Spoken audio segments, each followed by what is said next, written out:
And we hope that this respect that separation of powers and checks and balances implies would persuade you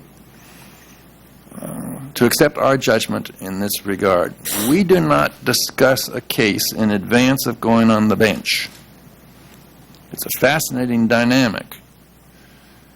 I ask a question. I say, well, isn't it true there's standing because Congress has granted it under the statute?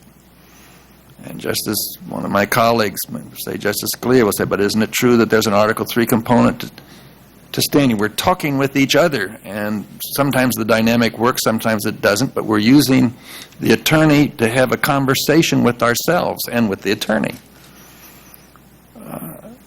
And this is a dynamic that works. We have only a half hour per case, or half hour per side, hour per case. Please, Senator, don't introduce into the dynamics that I have with my colleagues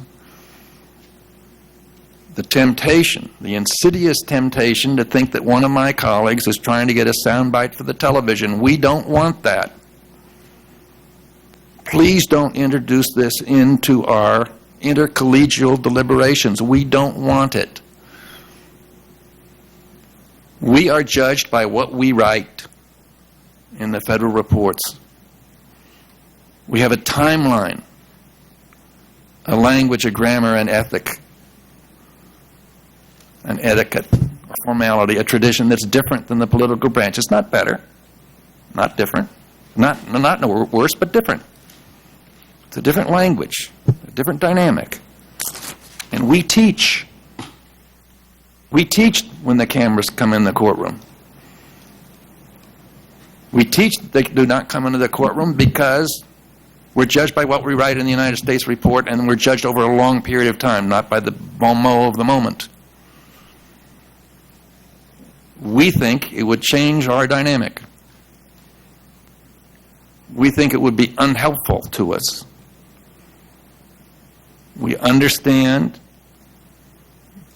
the intrinsic interest in much of what we do. And that's beneficial. And we probably should do more in the way of teaching and et cetera. But we have come to the conclusion that it will alter the way in which we hear our cases, the way in which we talk to counsel, the way in which we talk to each other, the way in which we use that precious hour. And I hope that the Senate would defer to us as a coordinate branch of the government. Now, you mentioned we told the Congress about its reasoning in, was it Morrison versus Broncala? Method of reasoning.